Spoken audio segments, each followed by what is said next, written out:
Okay, I'll start with the meeting. So, without wasting a little bit of time, because certain points are major which have to be focused and to be put. Is my screen visible to this? Yes, ma'am. Yeah. Okay. Thank you so much. Again, a kind reminder that put your roll numbers and your name in the chat box, and also take a screenshot so that we can compare with all the attendance. I'll share to you the attendance of last week. Kindly let me know if it was okay or not, and as soon as you get about the absentee, I would request you to just tell me why you were absent personally. Okay, after this lecture, I'll be sharing that attendance with you. Review of last session, since electricity issues were there, we had started with the different programming basics and see in and see out, and a small program which I had asked you to do in onlinegdv.com and submit as an assignment. Major of the students have done it. So I'll just show you that you all have done certain of assignment inside the classroom. If I am saying that you have done something, my screen visible again, you are seeing about? Yes, ma'am. Yes, ma'am. Yes, ma'am. Yeah. So only 37 students out of, I guess, there were 48 to 51 students, and out of that only 37 students have done it. So I request all of the students that you are going to submit your assignments in this.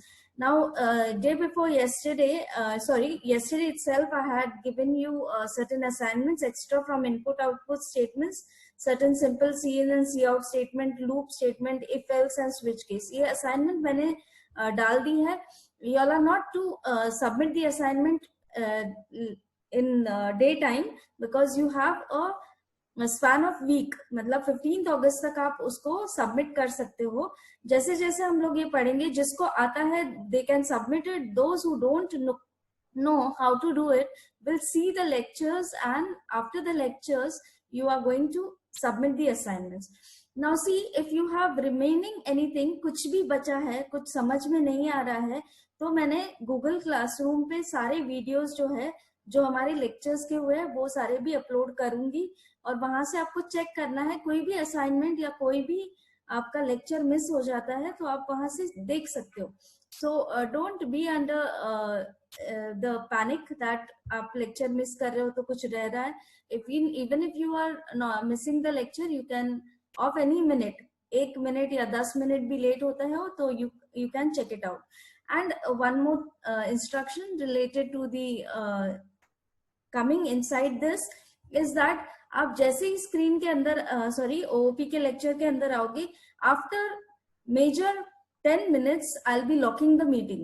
मतलब 10 minute के बाद अगर आप late होते हो तो आपकी meeting आप अटेंड नहीं कर पाओगे. So be sure that within the 10 minutes span after the meeting starts, you should be attentive. Okay, so we are going towards the lecture today about what we had done in the previous lecture. So all these was what we had done, that we had seen about Jan Stroustrup, who developed C++, and Alan Kay, who developed object-oriented programming. Okay, and we had seen how C and C++ is C++ is following between Smalltalk and C. Smalltalk pure object-oriented, whereas C is procedure-oriented. This we had seen.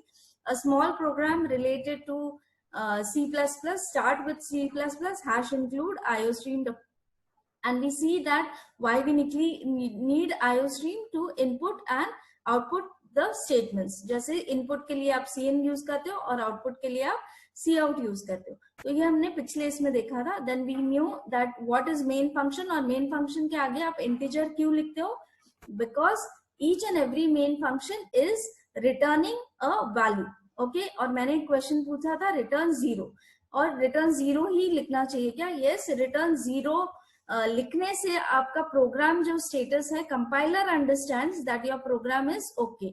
अगर उसके पास 0 value जाती है वापस, तो फिर समझेगा कि everything is okay. If 0 value is not return, it understands that there is certain error in the program. That is why we write return 0 as an indication of successful compilation.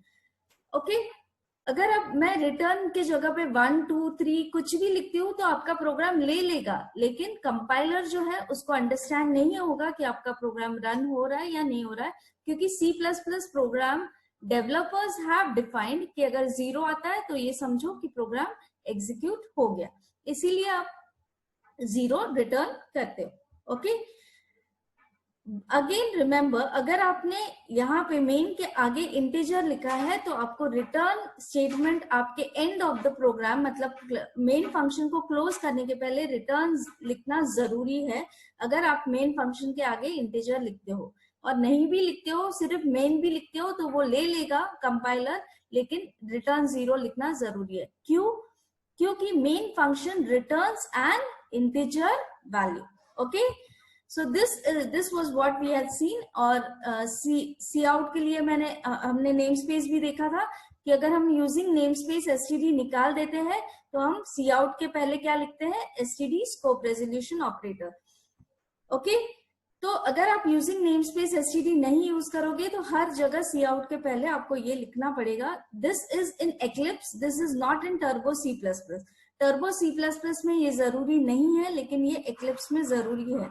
आजकल के जो भी कंपाइलर्स हैं उनमें ये जरूरी है कि आप यूजिंग नेम स्पेस std लिखो, तो ही सी आउट के पहले आपको std स्कोप रेजोल्यूशन ऑपरेटर नहीं लिखना पड़ेगा. Okay, keep it into mind. Okay, next is what that we have seen cin also. और ये एक हमने कोड देखा था, देखो कि जैसे अगर मैं /n नहीं देती हूँ डेमो कोड लर्निंग C++ और प्रिंट टेक्स्ट के पहले, तो ये डायरेक्टली एक ही लाइन में टेक्स्ट को प्रिंट करेगा. और नेक्स्ट इसमें मैंने देखा था कि डेमो कोड की जगह में अगर /n या फिर /n की जगह endl यूज करती हूँ तो मेरा सारा प्रिंट होता है लाइन बाय लाइन. ठीक है, तो मैंने आपसे जो कोड पूछा था, in case of assignment submission in GDB, it was expected, मैंने एक दिया था आपको कि किस तरीके का आपका आउटपुट होना चाहिए.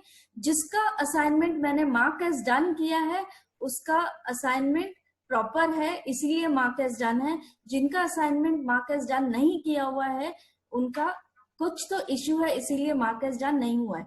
तो they can personally ask me what is there in their program, क्योंकि उनका प्रोग्राम मुझे भी विजिबल है, तो कभी भी वो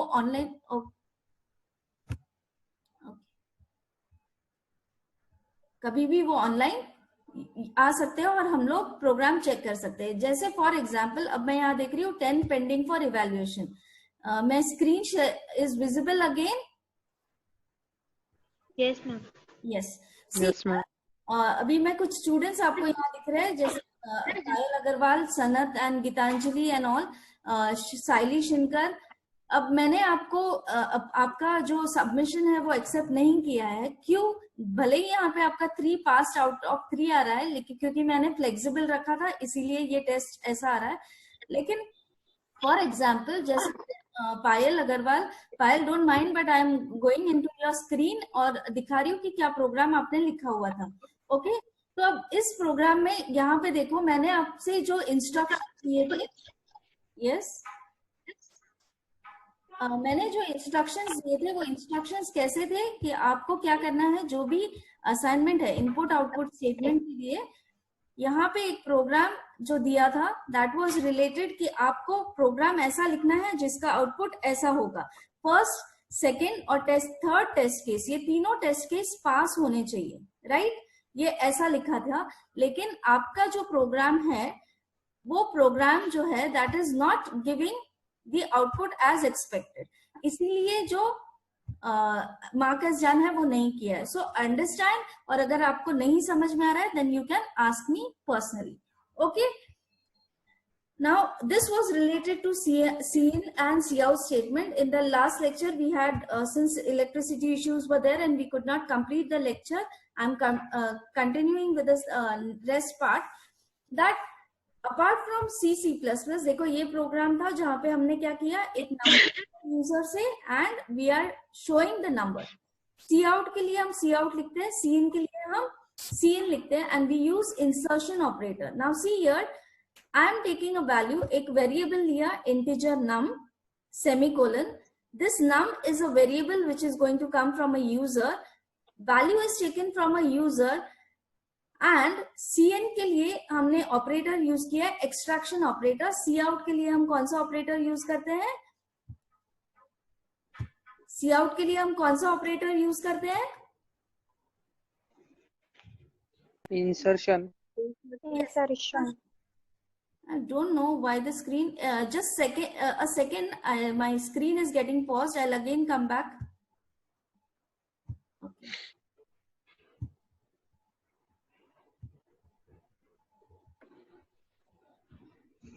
Yes, is it visible?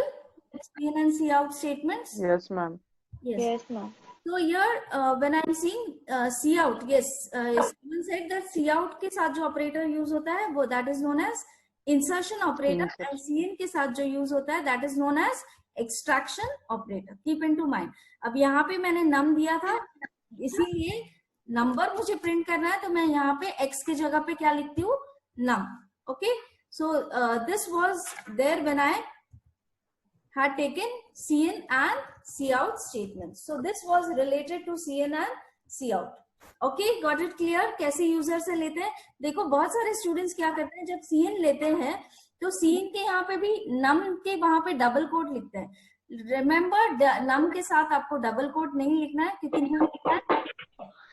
कोई भी वेरिएबल जो हम डिक्लेयर करते हैं, जैसे हम इंटीजर के साथ कर रहे हैं, यहाँ पे कोई भी वेरिएबल डिक्लेयर करते वक्त आप जो है डबल कोलन नहीं लिखते हो. कोई स्ट्रिंग आपको स्क्रीन पे प्रिंट करनी है, हम आप लिखते हैं डबल कोट्स में, लेकिन अगर वेरिएबल को यूज करना है तो उसको डबल कोट्स में नहीं लिखते. फॉर एग्जांपल, जैसे यहाँ पे नम जो है इसको डबल कोट्स में नहीं लिखा गया है. So those who are not understanding this, keep in mind, हमने नंबर ये यूजर को प्रिंट करवाया कि एक नंबर टाइप करो. यूजर से वैल्यू लेने के लिए यूजर ने टाइप किया 10, इसीलिए वैल्यू लेने के लिए हमने cn को यूज किया. और अब जो वैल्यू यूजर ने डाली है उसको वापस कंफर्म करवाना है कि ये नंबर आपने डाला था, इसीलिए हम क्या दे रहे हैं? सी आउट. मेरी तरफ से एक मैसेज पास कर रही हूँ, वेदर योर नंबर इज, और ये मैंने दिया नंबर जो यूजर से लिया था वो नंबर उसको दिखा रहे हैं. Okay, so simple program which you have done. This is related to cn and C out. देखो यही हम लोग अभी ऑनलाइन जीडीबी में करते हैं.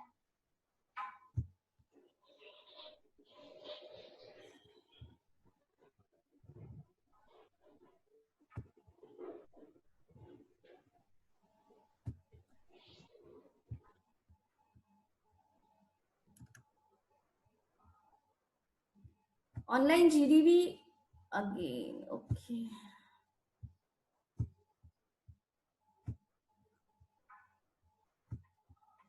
यस, ऑनलाइन जीडीबी में मैं एक नया प्रोजेक्ट क्रिएट करती हूँ और वहां पर मैं अपना प्रोग्राम लिखती हूँ. Is it visible? Yes, ma'am. Yes. Someone raise the hand. Any doubts which you want to ask? कोई डाउट है किसी को? नहीं. ओके, सो ये सी दैट ये वाला जो स्क्रीन है ये आपको आता है onlinegdb.com. जैसे ही करते हो इसको आप मिनिमाइज कर सकते हो, और यहाँ पर देखो मेरे cursor is visible to you. मेरा कर्सर दिख रहा है आप लोगों को? Yes, ma'am. Yes. Yes, I'm selecting the language. Language selected is C++. जैसे ही मैं C++ करती हूँ प्रोग्राम में कोई चेंज नहीं होता है. आपका programme, yes, what will be there instead of hash include stdio.h, आप C का प्रोग्राम करते हो stdio.h, लेकिन अगर आप इसका प्रोग्राम करते हो तो आप यहाँ पे क्या लिखोगे? io stream.h. ओके, उसके बाद एंटर करके आपको क्या लिखना है? यूजिंग नेम स्पेस, ऑटोमेटिकली आ ही जाता है, आप लिख सकते हो std scope resolution operator. Integer main वैसे ही रखा है, लेकिन प्रिंटफ के जगह हम लोग क्या यूज करने वाले हैं? सी आउट. ओके, अब सी आउट के लिए मैंने लिखा enter a number. See I am writing just enter a number, ऐसे लिखा, semicolon, and I am executing the code. मैं रन करती हूँ, यहाँ से F9 को प्रेस करते हो तो भी रन हो जाएगा। मैंने रन किया, जैसे ही आपका रन होगा प्रोग्राम, स्क्रीन को देखो नीचे यहाँ पे दिया है there is no file such as #include iostream.h। मैंने पिछले लेक्चर में बताया था कि instead of iostream.h most of the compiler directly use iostream। तो इसको निकाल दो .h को और रन करो, it will B executable and जो आपने लिखा है डबल कोलन में आपका वहां पे आएगा एंटर अ नंबर। लेकिन आप नंबर एंटर नहीं कर पा रहे हो। Okay, see enter a number लिखा है लेकिन आप नंबर एंटर नहीं कर पा रहे हो। भले ही मैं की प्रेस कर रही हूँ, कोई भी की प्रेस करूंगी वो नंबर नहीं लेगा, क्योंकि प्रोग्राम में आपने सिर्फ क्या किया है, cout, you have not written cin. इसीलिए अब आपको क्या करना पड़ेगा, नंबर लेना है यूजर से। सी इन किया और मैं कोई भी नंबर यूजर से लेती हूँ, सपोज मैंने लिखा n। ओके, अब फिर से मैं प्रोग्राम को रन करती हूँ। आई एम टेकिंग सी इन और in extraction operator in. Program को कंपाइल किया, प्रोग्राम कंपाइल करने के बाद मुझे एरर आया। What is the error, just check out the error what is coming. Error दिया है in function integer main n was not declared in this scope। इसका मीनिंग क्या है कि n क्या है, ये प्रोग्राम को समझ में नहीं आ रहा है कि व्हाट इज n।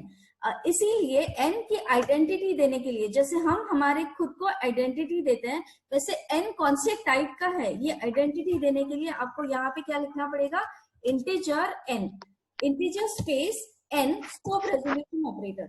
इसका मतलब this statement is telling that n is of what type, n is of integer type, so that it will understand that I have to take certain number from the user, n, that is certain integer value. Again you run the program, now see enter a number। Enter a number करने के बाद आपका जो green है programme exerted, ये नहीं आया। आप कोई भी एक नंबर एंटर करते हो, 4 मैंने एंटर किया, I enter a number, yes 44 enter कर दिया। जैसे ही मैं एंटर करूंगी मुझे आएगा प्रोग्राम फिनिश्ड, राइट। लेकिन अब 44 ये नंबर आपको फिर से प्रिंट करना है यूजर को। यूजर ने दिया 44, आपको उसको वापस देना है। You are again going to, आप क्या कर रहे हो, I am writing C out and your number is colon, ठीक है। और मैं देखो डबल कोट्स बंद होने के पहले मैं डबल कोट के अंदर अगर मैंने n लिखा, व्हाट विल बी देयर, मैं डिफरेंस बताती हूँ।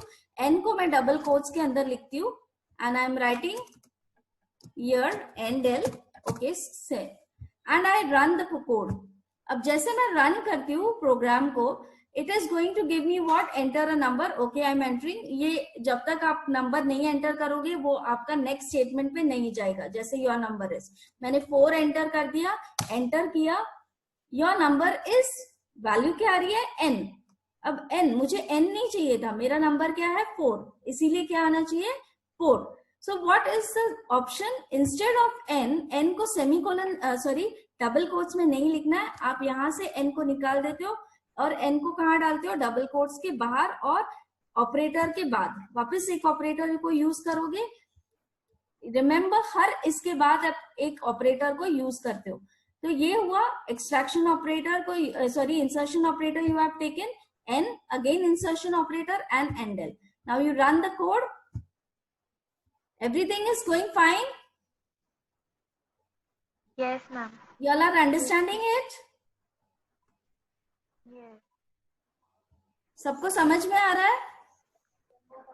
Yes, ma'am. Should I go into so much minute details or should we directly switch on for more things? मुझे ऐसे लग रहा था कि आपको बहुत बेसिक कंसेप्ट से अगर मैं स्टार्ट करती हूँ तो आप लोगों को बहुत अच्छा रहेगा कि आप डायरेक्टली क्लासेस एंड ऑब्जेक्ट्स पे जंप करने के बजाय you should know what is the programming basics. So is it okay what I am teaching now? Yes, ma'am. Yes. Sure? Because this is taking into consideration of all the students। मतलब जो students बहुत fast grasp कर पाते हैं उनके लिए ठीक है, लेकिन जो students fast grasp नहीं कर पाते हैं उनके लिए हम ये धीरे धीरे as a step लेके जा रहे हैं।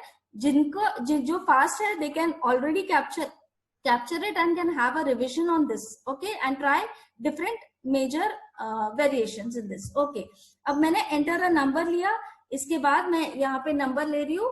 ओके, 45 मैंने किया, एंटर. अब आया योर नंबर इज 45. तो जो मैंने यूजर से लिया वो नंबर डिस्प्ले भी किया. क्यों? ये n जो है, ये समझ में आ रहा है आपको कि n कौन से टाइप का है, ये डिक्लेयर करना पड़ेगा. So that we have done. n is of integer type. अब अगर मैं यहाँ पे प्रोग्राम को रन करती हूँ and I take a value n, program को रन किया, it is asking me a number. देखो मैंने यहाँ पे वैल्यू प्रिंट लिखी है, आई एम टेकिंग 10.5 और 4. ओके, 10.4 और मैं एंटर करती हूँ. What is my number? It is giving me your number is 10. लेकिन मैंने इनपुट क्या दिया था? मेरा नंबर का इनपुट दिया था मैंने 10.4. फिर 10 कैसे आया? Why? Because n is of what type? n is of integer type. Integer type. Yes. Yes. Yes. Anyone who wants to speak? क्या changes करना है हम लोग को यहाँ पे? Instead of integer हम लोग क्या लेंगे? Float. Instead of integer I will take here float. क्योंकि मुझे क्या चाहिए? Decimal number चाहिए. Very good that you are knowing the basics. That यहाँ पे integer के बजाय मैं float लूंगी, और जैसे ही मैं float लेती हूँ it is going to take that value. 10.4 मैंने लिखा, enter किया, it is showing me that your number is 10.4. आ गया क्योंकि आपने n की टाइप को चेंज किया. that is what n has become a type of float. So this is our study which is there.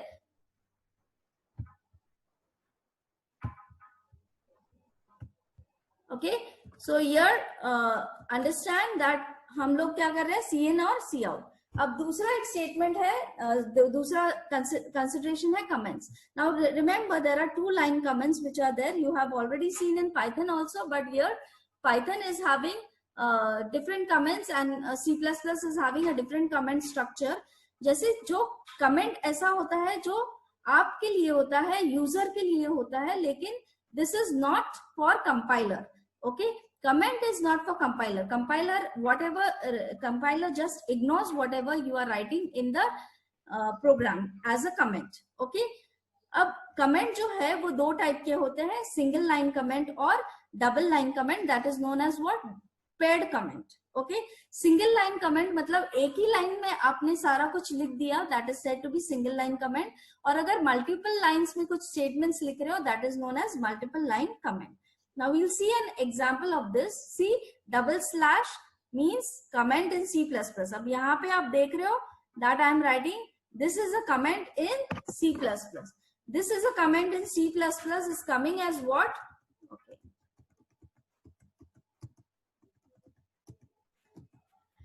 यहाँ पे जो दिख रहा है डबल लाइन मतलब सिंगल लाइन कमेंट. और जब मैं मल्टी लाइन यूज करती हूँ तो मैं क्या यूज करूंगी? I'll take backslash, asterisk sign, again close. While closing I use asterisk sign and close. लेकिन जब मैं इनपुट स्टार्ट करूंगी तो मैं पहले backslash लिखती हूँ, फिर asterisk sign लिखती हूँ. So this is what I write while comments are to be given. देखो ये प्रोग्राम जो डेमो कोड का था वही प्रोग्राम लिख रही हूँ. अब देखो यहाँ पे मैंने cout के पहले कमेंट दिया. मेरे पहले प्रोग्राम में मैंने डायरेक्टली cout स्टेटमेंट यूज किया था. यहाँ पे cout के पहले मैं क्या लिख रही हूँ? Double slash. This is a comment and won't be executed. एक ही लाइन में पूरा कमेंट लिख दिया. जब मल्टीपल लाइन कमेंट मतलब क्या? एक लाइन से ज्यादा जो भी आप कमेंट में लिखते हो that will be taken as a comment. Remember again it is used for user, not for you as a developer. For you again as a helper or a manual you can use the comments. ये compiler ignore करता है. Again keep it into mind, this is ignored by the compiler. तो इसको कैसे हम लोग use करते हैं?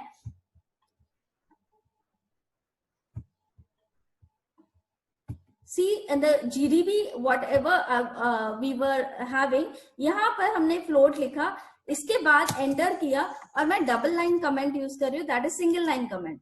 Double line I am using backslash 2 lines and I am writing this is a comment.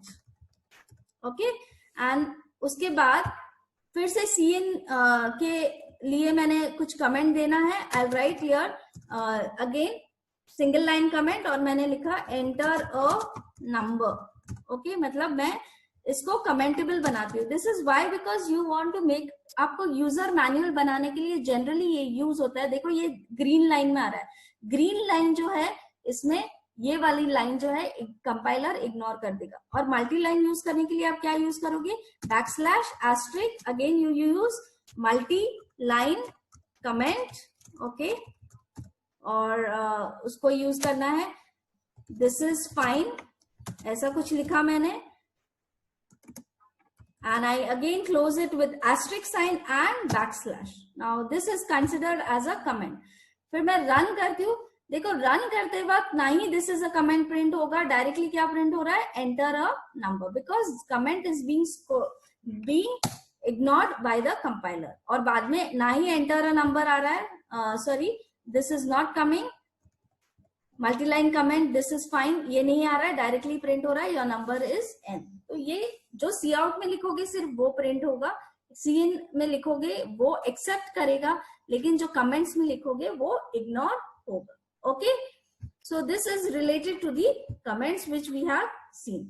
Now next is what that when I am taking variable, इसके बारे में मैंने आपको बोला कि n जैसे आप ले रहे हो, n इज अ वेरिएबल, वैसे ही float is another type of data type. Data type के बारे में हम बात करेंगे, लेकिन वेरिएबल्स की जरूरत क्यों होती है।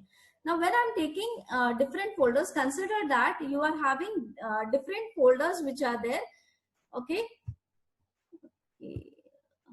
yes, so you are having different folders, music folder, video folder, files folder और multimedia folder. For example, आपने सब कुछ जो भी आप मल्टीमीडिया वीडियो है या इमेज है वो सारा मल्टीमीडिया के अंदर स्टोर करते हो, लेकिन अलग फोल्डर बनाया जिसमें सिर्फ वीडियो स्टोर होता है, एक जिसमें सिर्फ म्यूजिक स्टोर होता है। तो अभी कैसे है, यू सेव सपोज अगर मेरा कोई म्यूजिक है तो म्यूजिक के फोल्डर में किया, लेकिन उसके साथ मैंने मल्टीमीडिया का भी कंपोनेंट है इसलिए मैंने मल्टीमीडिया में स्टोर किया। तो ये हम क्यों करते हैं, क्योंकि अगर मैंने मल्टीमीडिया में जब मैं ये चाहती हूँ find a music file is very easy in music folder, but when I'm comparing it to multimedia, multimedia में सारे folders होते हैं। मैंने सपोज x.x फाइल को स्टार्ट किया सर्च करना, और x फाइल की दो फाइल्स हैं, एक .mp4 और .mp3। mp3 ये हो गया ऑडियो फाइल और mp4 हो गया वीडियो फाइल। तो मुझे समझ में नहीं आएगा कि कौन सी ऑडियो है कौन सी वीडियो है। Okay, and searching is very difficult, इसीलिए मैं डिफरेंशिएट करने के लिए वेरिएबल का यूज करती हूँ कि n कौन से टाइप का है, इंटीजर, अगर मुझे डेसिमल लेना है तो मैं फ्लोट वैल्यू लेती हूँ। तो for example again in this type you have variable has to be of a specified data type, हर वेरिएबल के साथ एक डेटा टाइप होना जरूरी है। Okay, so what type of variables are there and what are the rules. Remember again, variables में rules होते हैं, हर वेरिएबल में सिर्फ क्या हो सकते हैं, alphabets. Okay, are you understanding और I am becoming fast getting? Yes, You are yes, understanding it? Yes, ma'am. Yes. Okay. और कुछ सजेशन देना है? There are 10 minutes left for the meeting. You may again rejoin the meeting. अगर थोड़ा बचता है, I would request you to again rejoin. Within next 5 minutes, I'll be concluding again. After 10 minutes और 5 minute मुझे लगेंगे इस लेक्चर को complete करने के लिए, तो फिर से रिजॉइन हो जाना all of you. Yes. So have you seen this that जो भी वेरिएबल आप लिखते हो, हर वेरिएबल में सिर्फ अल्फाबेट भी हो सकते हैं, डिजिट्स भी हो सकते हैं और अंडरस्कोर भी हो सकता है। तो कैसे इसको लिखना है ये हम लोग जैसे जैसे देखेंगे। See here integer ABC is there, then I am taking character demo char as a demo. ठीक है, अब ये कैर क्या होता है, फ्लोट क्या होता है, that we are going to see that each variable is having a certain type. कौन से टाइप्स होते हैं, वील गो फॉर अगेन, ये बाद में पढ़ाऊंगी कि ग्लोबल स्कोप क्या होता है। ग्लोबल स्कोप मतलब प्रोग्राम का कब तक एंड करेगा, कब तक उसकी लाइफ है, that is known as a scope.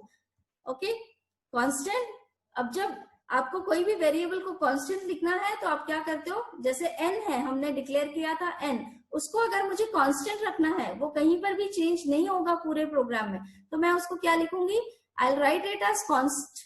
Okay, not constant. I will write it as const. CONST space जो भी डेटा टाइप आपको लेना है, फ्लोट, इंटीजर, और फिर उस वेरिएबल का नाम. वेरिएबल का नाम आप कोई भी चाह सकते हो, जरूरी नहीं है कि आप यहाँ पे जैसे मैंने पाई लिखा तो पाई लिखना है. You can take any name variable you want, लेकिन उसका रूल है कि उसमें आप क्या लिख नहीं सकते हो. You can not start it with a digit. ठीक है, उसको हमेशा स्टार्ट करने के लिए आपको अल्फाबेट से ही स्टार्ट करना पड़ेगा. Okay, then is equal to and certain sign, the certain number. तो अगर ये नंबर रखा तो this will be considered as fixed and it will not be change till the program is completed. Okay, now I was talking about data types. So how many data types we are having? 4 data types: integer, float, double, char. These are major. और एक C++ और additional में देता है, that is known as bull and string. Again 6 type of data types in C++. INT is taking, previously it was there turbo C++, where turbo C++ was accepting 4 bytes. अब 4 bytes का meaning क्या है? मैंने आपको पहले ही बोला था कि कोई भी वेरिएबल जो है वो स्पेस लेता है मेमोरी में. Okay, so here integer is a variable which is integer is a data type which takes a space inside the memory. कोई भी वेरिएबल अगर इंटीजर टाइप का है तो वो कितनी स्पेस लेगा मेमोरी में? 4 बाइट्स. टर्बो C++ में ये 2 बाइट्स था, लेकिन आज कल के जो भी कंपाइलर्स हैं वो कितना स्पेस लेते हैं? 4 बाइट्स, क्योंकि आजकल 64 बिट के पीसीज होते हैं, इसीलिए काफी स्पेस होती है. That is why integer number का सपोर्ट जो है that is 4 bytes. Float is taking again 4 bytes. Double is taking 8 bytes. char is taking 1 byte inside the memory. Now here I have given you what is integer. Integer stores all the real numbers. Okay, all decimal numbers, all the real numbers are there, whereas float and double are the ones which are storing the floating point numbers like 12.3 and so. Char is the one which stores the character. See, when you are writing a character, I will write it in single inverted comma. और अगर string को use करना है तो मैं उसको double inverted comma में लिखूंगी. और बुल इज वन. बुल किसके लिए है? That is for true value and for false value. That is, अगर आप लोगों को कहीं पे लिखना है कि इसकी कंडीशन की वैल्यू ट्रू है या कंडीशन की वैल्यू फॉल्स है, तो आप क्या यूज करोगे? बुल. लेकिन ट्रू और फॉल्स के अलावा आउटपुट में ये सिर्फ 1 और 0 देता है. अगर ट्रू हुआ तो 1, false हुआ तो 0. We'll see it how we are going to use. Okay, got? So how many data types we are having in C++? 6 data types. String यहाँ पे मैंने नहीं लिखा, लेकिन keep it into mind. INT is one data type, float is another data type, double, char, bull and string. Now actually float और double में क्यों difference है? क्योंकि फ्लोट 4 बाइट्स है और डबल 8 बाइट्स है. दोनों फ्लोटिंग पॉइंट नंबर्स ही store करते हैं, लेकिन मेमोरी स्पेस जो है फ्लोट कितने नंबर्स करेगा? 4 bytes. 4 bytes means how much bits? Anyone? 1 byte कितने बिट्स का होता है? 2. यस. 1 बाइट कितने बिट्स का होता है? 2. Oh, 8. yes, very good. It is 8. Okay, 1 byte is of 8 bits. It stores how many bits? 8 bits. 8 bit का नंबर मतलब 2⁸ नंबर्स जितने होंगे उतने नंबर्स वो सेव कर सकता है. वैसे अगर आप 8 बाइट्स लेते हो तो 2⁸ का जो भी आंसर होगा उतने नंबर ऑफ बाइट्स उतने नंबर्स कौन स्टोर कर सकता है? Double.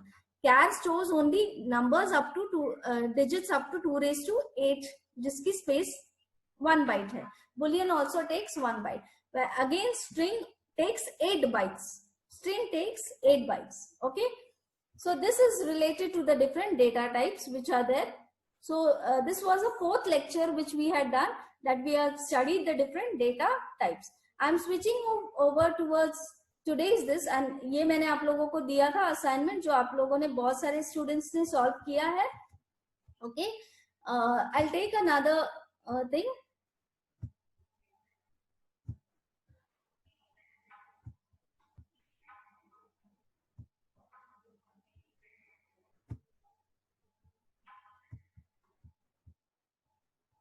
Okay, is my screen visible to you? Lecture 5?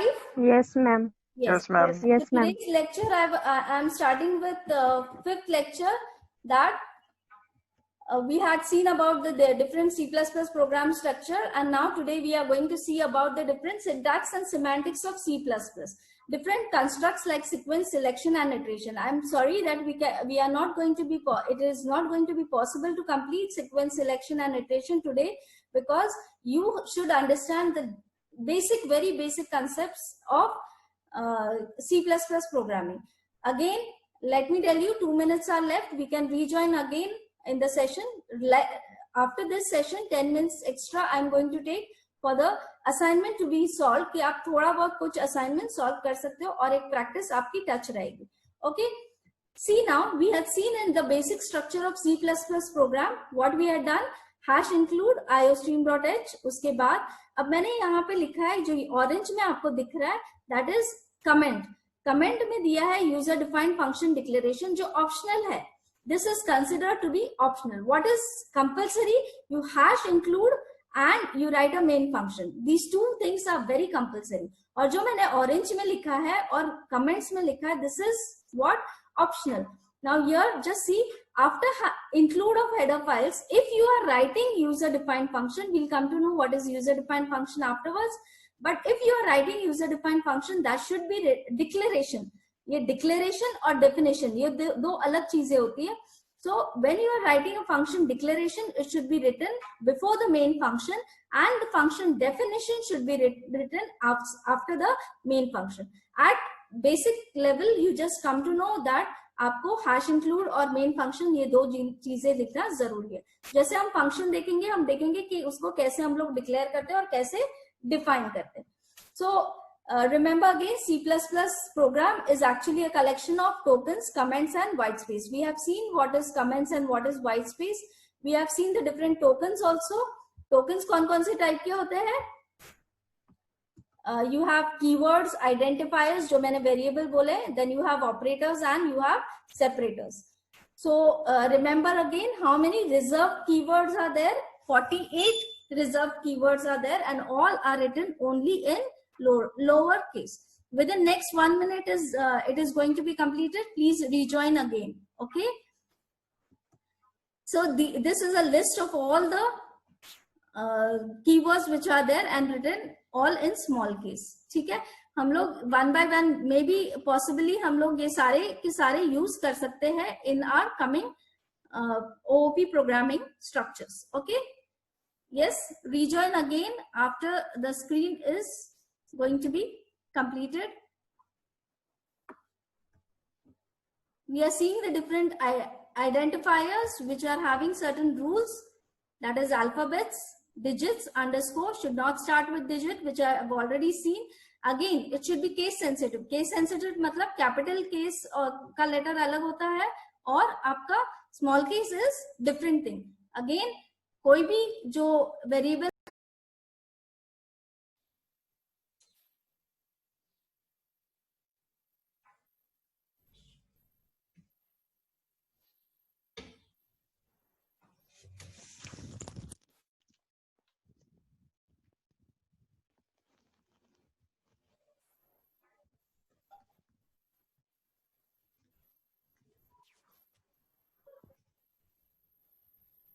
Okay, so we will wait for those who are others joining soon, and within 2 minutes we will start.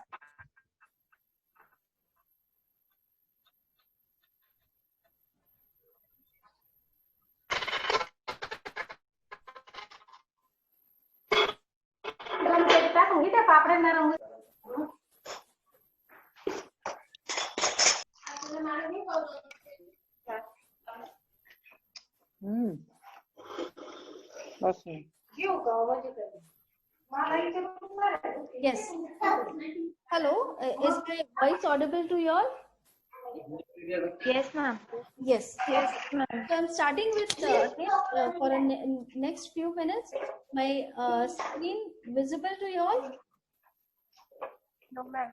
No, Yes. ma'am. One second. Yeah, I hope now it is visible. Yes, ma'am. Yes. Okay. Please close the audio from your side, mute yourselves. Certain disturbances coming from your side. Please stop the audio. Yeah, thank you so much. So here I was there with what we are going to have in our, this was where I had left out. Okay. Identifiers. So we had certain alphabets, digits, and so on. Now here there is literals. Literals matlab values. Constant values जो होती है, that is said to be literals. So integer literals can be numbers, and floating point literals can be again decimal digits, as we have already seen. Then you have char literals, which is written inside single inverted comma. Then you have string literals, which is written inside double colon. Okay. Now these are enum. We will see in the next coming lectures what is enum. Enum is again one type of data type which is there, but it is known as a user defined data type. अब हम लोग देखते हैं इस lecture में operators होते हैं, arithmetic, relational, logical, assignment, increment, decrement, ये जैसे आप यूज करोगे ये सारा आपको समझ में आएगा. But basically arithmetic operators are plus minus, into, divide and mod. Mod is what, जो रिमाइंडर देता है. हम लोग ये सब देखेंगे. ये सारा मेरे हिसाब से आपने पाइथन में देखा है, but we are again going to review these points. Okay, I will be giving you certain assignments जिससे आपका ये सारा क्लियर होके एक बार प्रैक्टिस हो जाए. लेकिन that will be not in Python, it will be in C++. Okay, then we have certain operators which are extra in C++. Scope resolution, ये ऑपरेटर शायद आपने पाइथन में देखा नहीं होगा. This is used in C++. Then you have certain operators extra from that. That is new, delete, endl. Already हम use करते हैं. Set, w. These all जो भी हम लिख रहे हैं, these are known as manipulators, and certain keywords which are turned to be operators. Okay.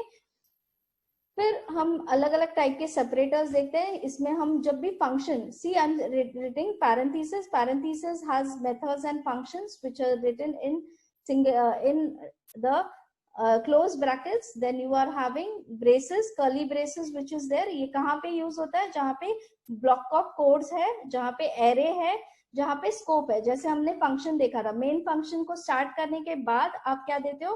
Curly brace open and curly brace close. Semicolon, semicolon कहाँ होता है? जब भी स्टेटमेंट कंप्लीट होगा तो आप सेमीकोलन को यूज करोगे.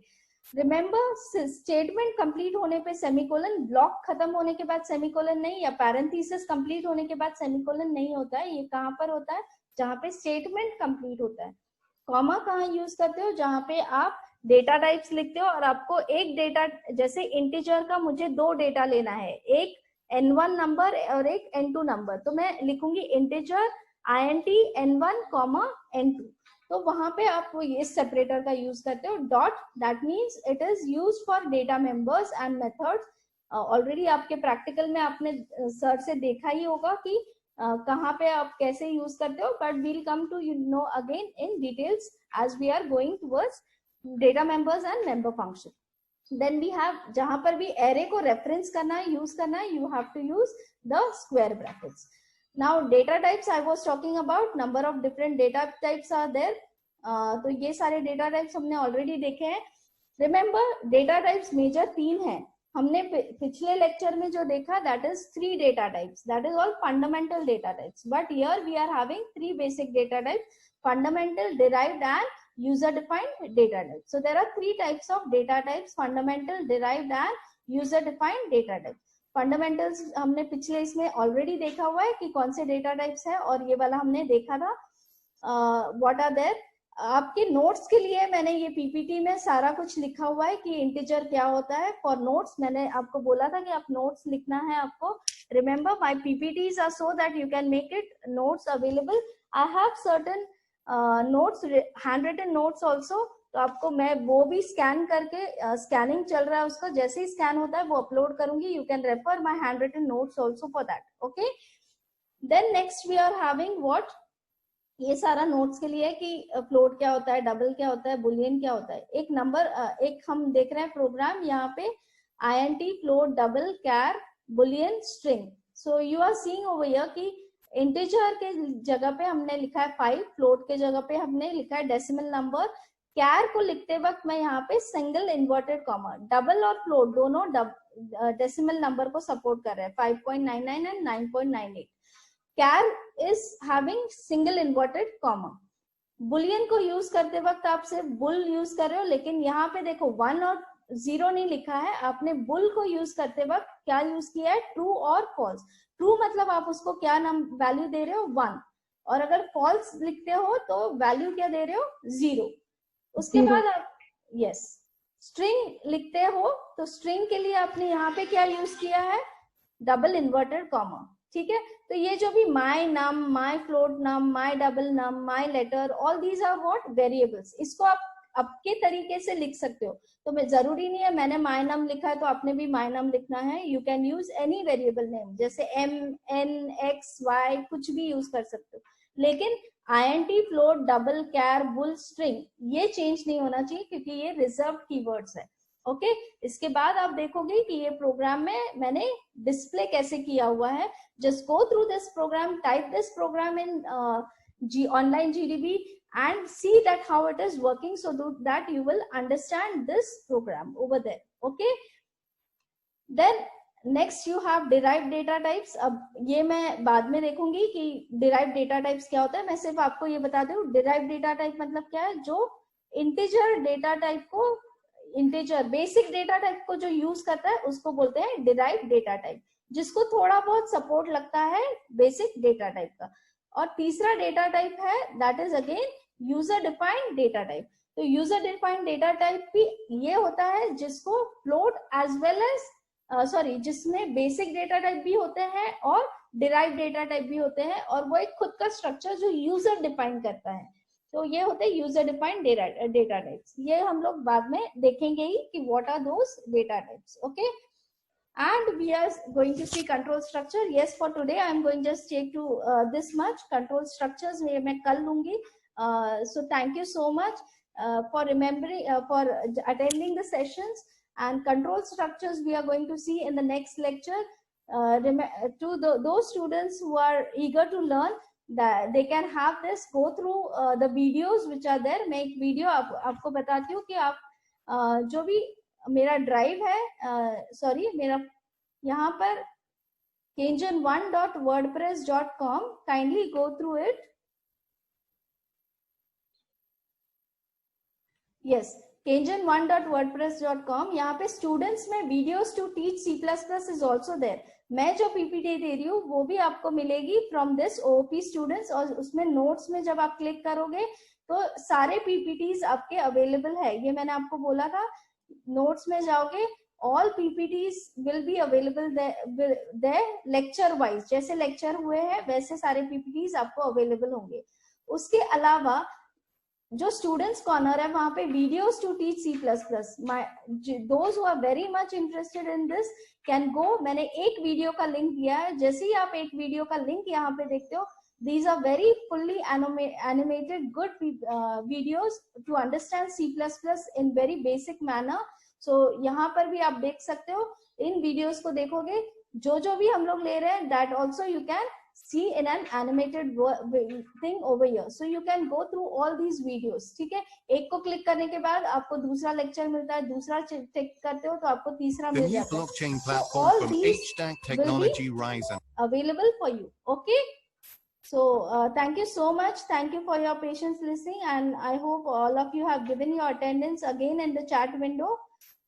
Those who have not done, I'll give you next few minutes. आप आपका यहाँ पे you can put your attendance. Okay, and any doubts which you have to ask, you can ask me. आपको कोई भी doubt है related to assignment, कैसे submit करना है, कैसे चेक करेंगे हम लोग, या फिर how the things are going on, how are you understanding, आपको ये स्ट्रक्चर पसंद आ रहा है या नहीं, जो भी आपको बोलना है please share your views over here.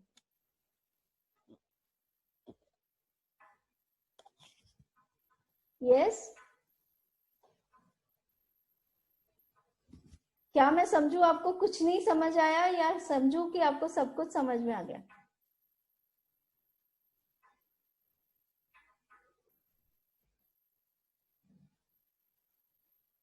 Yes,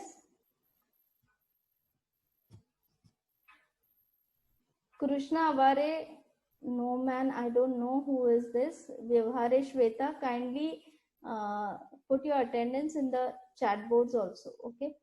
Yes. Have you understood? Yes, ma'am.